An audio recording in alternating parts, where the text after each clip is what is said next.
Episode of Deep True Crime.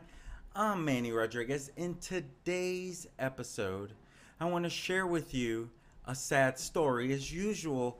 But before I dive into it, I want to offer my condolences to the McRoberts family who is going through a lot of hurt and pain. Rest in peace to the parents that were taken away from this world way too soon. The reason why I do these videos is to be a voice for the victims. And before I dive into the story, I just want to share I am sorry for your loss to all of the family members and all of the friends that are affected by the loss of the grandparents in this story. In today's episode, I want to share with you about the McRoberts murders, killed by their own grandson. Let's go ahead and dive into this story and share what we know at this time.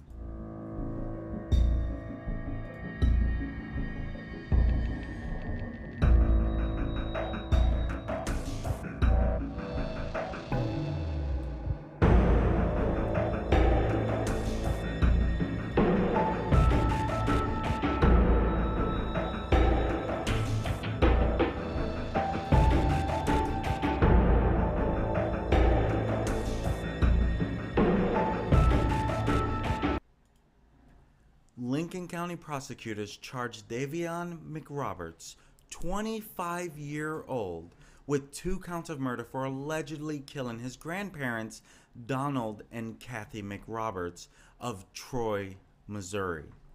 The aspiring rapper, who goes by the moniker Woozy the Goat, has a small social media following.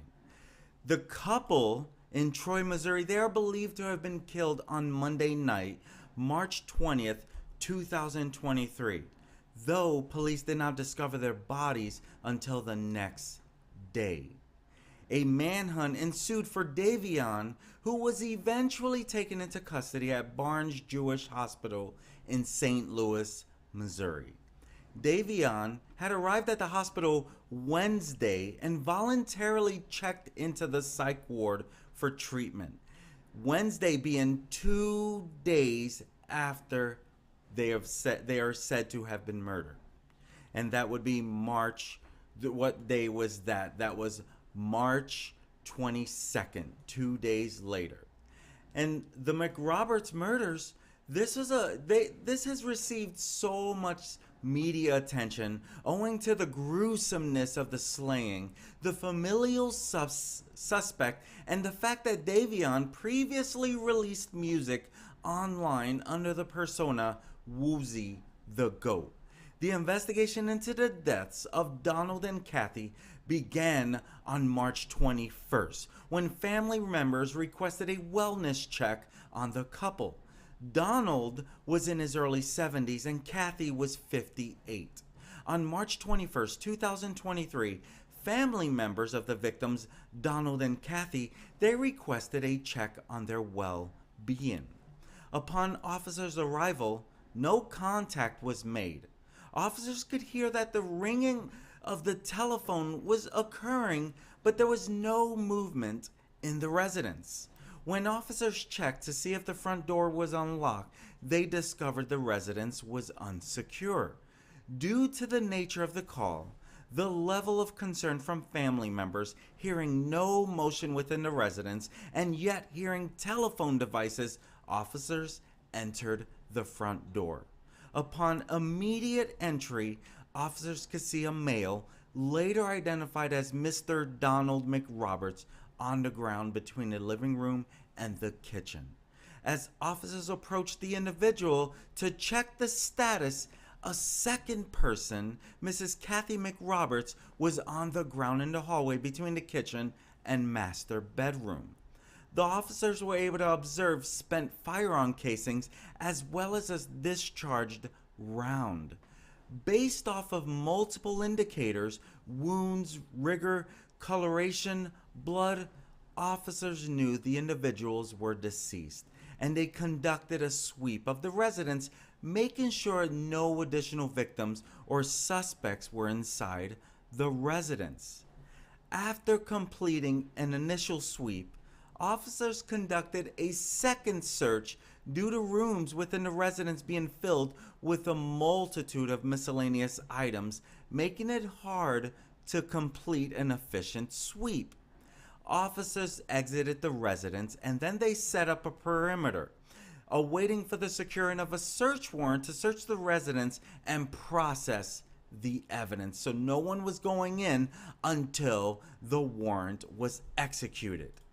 And then, once the search warrant was obtained, a thorough search of the residence was conducted, along with the processing of the evidence. The Lincoln County coroner assisted with the death investigation. And so they would find that during the portion of the investigation, multiple wounds were located on Mr. Roberts, consistent with bullet penetration. Wounds were observed in the center of the chest, upper forehead, and finger. Multiple wounds were located on Kathy McRoberts, consistent with bullet penetration. And wounds, they were observed in the shoulder and hip of Mrs. McRoberts. Spent firearm casings were located in the vicinity of the deceased, with one of those spent rounds specifically located near Donald McRoberts' hip. That spent round had purported some hair, flesh, and blood on it. Blood was also observed near both individuals on the floor, on the kitchen floor, on the kitchen table, on the kitchen living room wall, and living room carpet. While they were conducting the search of the residence, Detective Morris observed a piece of mail addressed to Davionne McRoberts. Now, prior to the issuance of the search warrant, the detective spoke with multiple family members of the deceased. Family members indicated that Davionne McRoberts was the grandson of Donald McRoberts, the step-grandson of Kathy McRoberts, and had previously stayed on and off at that residence. Now, a cousin of Davionne McRoberts, O'Ross, identified as O'Ross in the affidavit, stated that Davionne was currently residing with her. The cousin told police that Davionne had in fact lived on Eames Street off and on, but more recently had been staying in Moscow Mills, Missouri. And O'Ross stated that she had lent Davionne McRoberts her vehicle on March 20th, 2023, that Monday of the murders, and had not seen or spoken to him since that time. O'Ross stated that the vehicle was a white in color, that was a white Dodge Grand Caravan. And when officers arrived on the scene for the check of the well-being of the victims, the Dodge Caravan was parked in the driveway. And family members, they shared an alarming Facebook and Instagram messages that Davionne McRoberts had posted for a few weeks prior to the locating of the deceased individuals. And if you look through his page, you can tell that he was posting some very odd things. On March 19th, the day before the murders, you can see him saying, telling St. Louis RN, meaning right now, nobody will game stronger than mine, better keep up, goofies. That was his very last post on Facebook. And you can see as you go through here, the things that he was sharing on here, it was alarming. And as you go through, you can look him up while it's still available. But I'm going to share some of this. But this is where he was also, he would share some of his payments that he was receiving on a platform where people can send him money. And he would share his odd feelings of how he believed he was God. And as we know, there's no way, right? And so he would share like 2 such posts, both from Saturday, March 18th. That would be 2 days before the murders. On March 18th, one would state, I know my ears are ringing. It's almost time, but not yet. And then another post, who wanna die today? Y'all don't believe? Come show me I'm not God.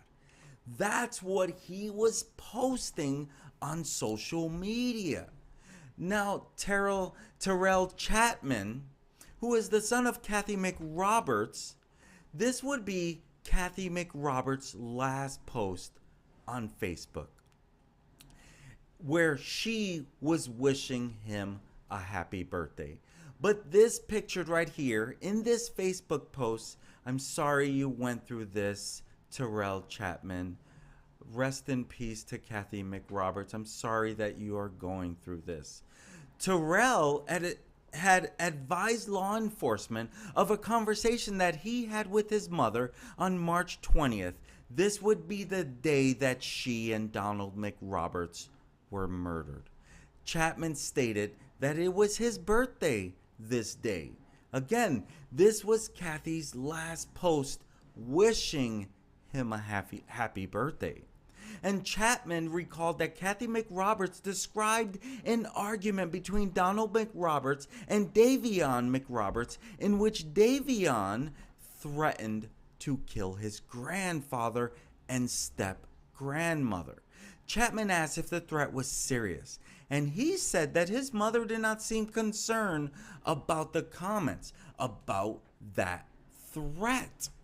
On March 20th, again, the same day of the murders, employees of SSM Health at 148 Professional Parkway observed Davionne McRoberts exit a wood line wearing only black boxers with green stitching.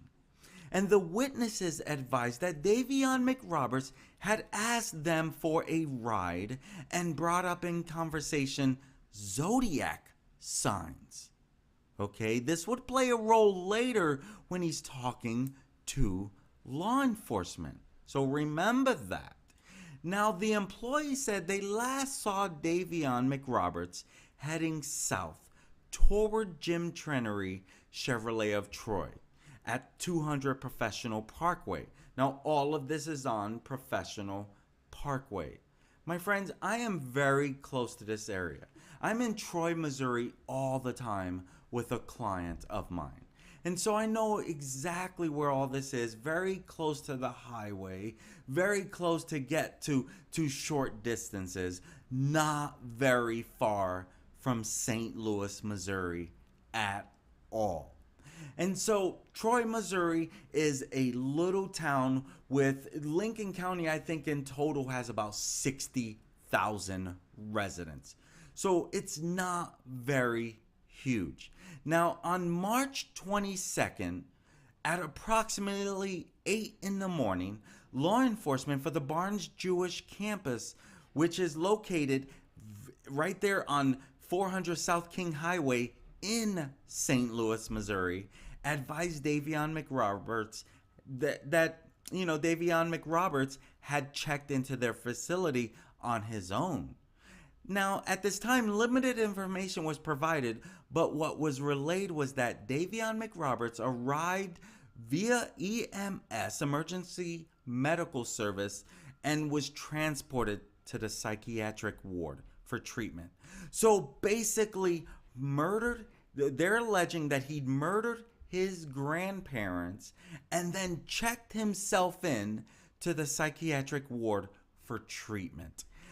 That same day, on March 22nd, at 12:40 p.m., Davionne McRoberts was cleared from the psychiatric ward and released to the medical side for treatment. And it was at that point that law enforcement finally was able to make contact with Davionne McRoberts. And he was advised of his constitutional rights per the Miranda warning. Basically, you have the right to remain silent. Anything you say can and will be those Miranda warnings. Now, before they even completed his rights, sharing his rights, Davionne took over the reciting of his rights and stated he understood his rights. Before any questions were asked, Davionne McRoberts stated that he told medical staff his statement already, and he wished to not speak without any lawyer representation with him. And so the detective observed multiple scratches on the arms of Davionne, and some scratches were long and straight. Many on the forearms were small and curved, consistent with the width and depth of defensive wounds obtained during a struggle. Davionne, his feet were covered in scratches and cuts, which Davionne, he said to medical staff that he obtained while running outside barefoot. Davionne had a large laceration in the brown line over his left eye, which medical staff had glued together. Now, while awaiting, Davionne, while he was awaiting for medical clearance from the hospital to include a fit for confinement, he made multiple statements that he was God or Jesus and referenced his personal life experiences as how they related to the Bible.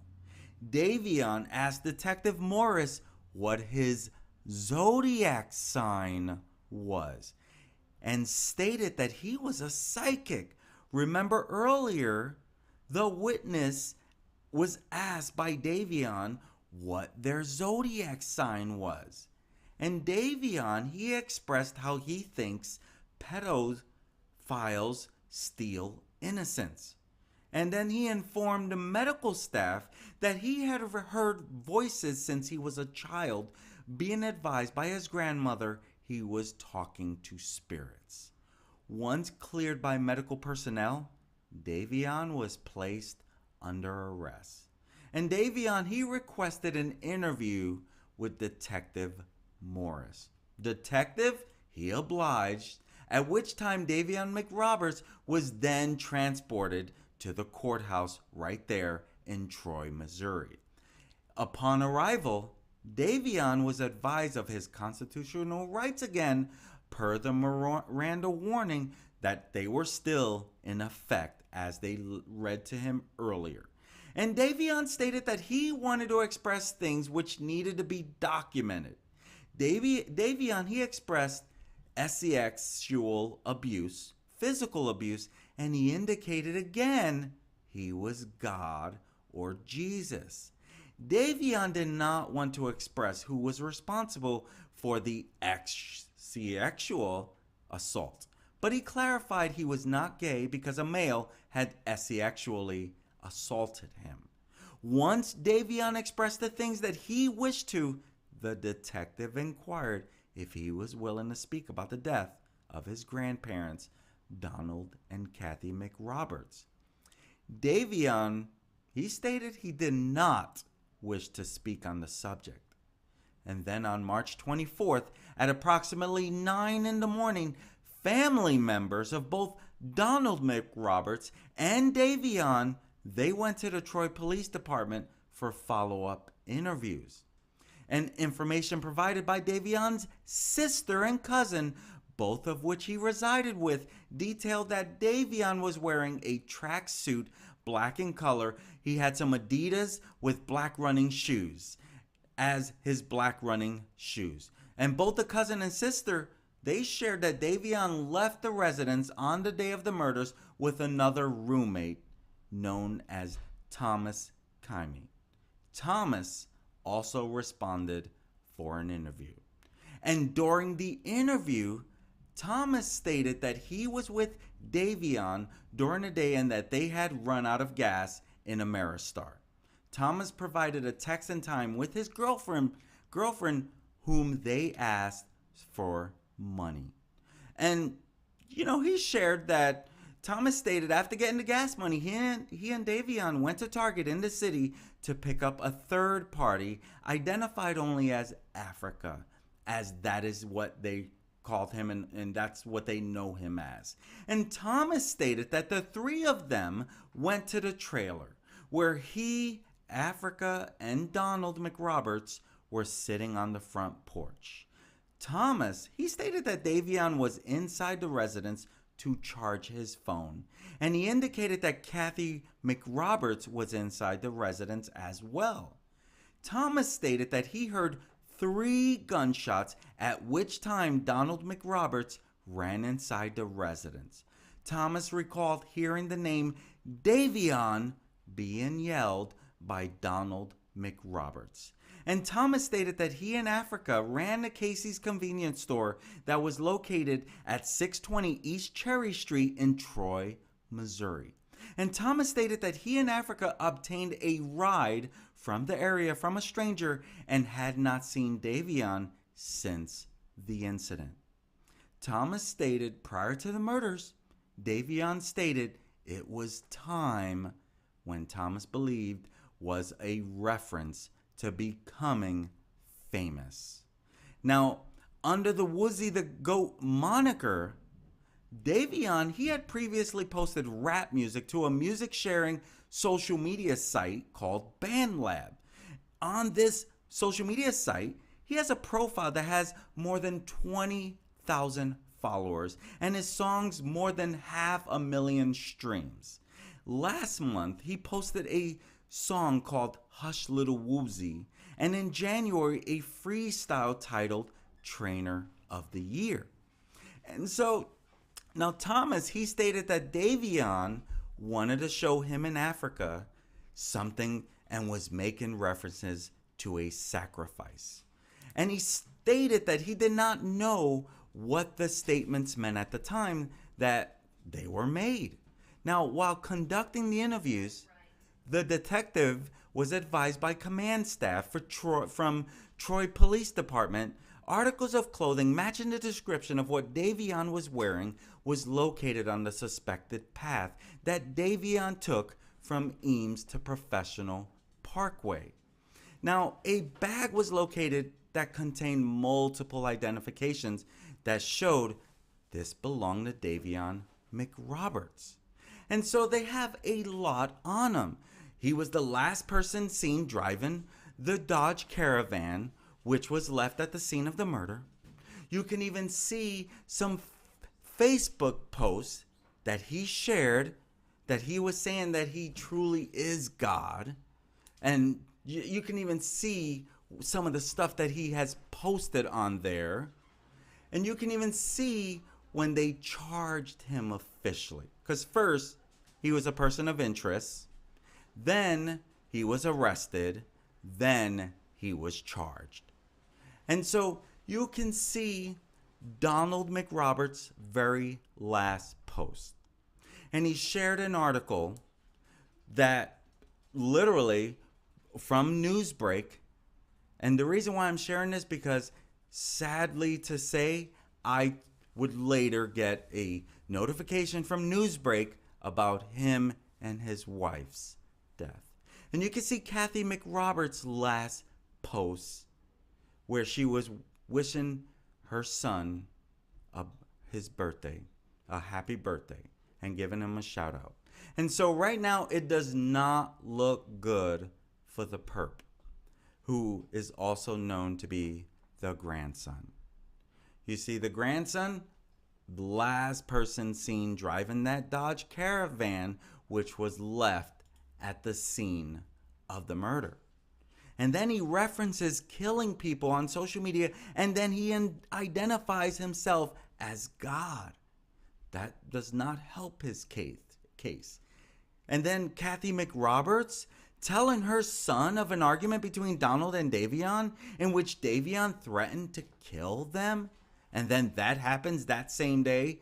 That does not look good for Davionne.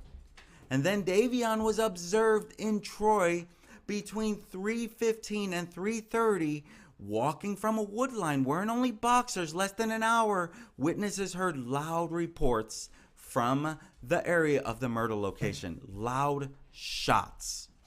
About 6 of them. And then Davionne had defensive wounds on his arms, cuts on his feet, a laceration over his eye. This did not look good for him.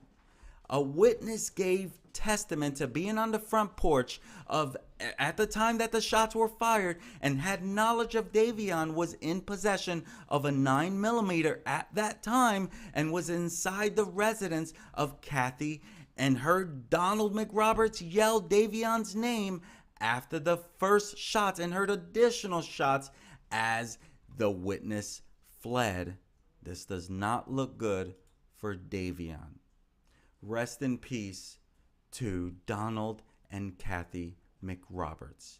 Both were well-known members of the Calvary Chapel Church, and there were some interviews where the people of the church were sharing how much they were going to miss this couple and how much they were accepting everyone with open arms and loved on everyone and cared for everyone.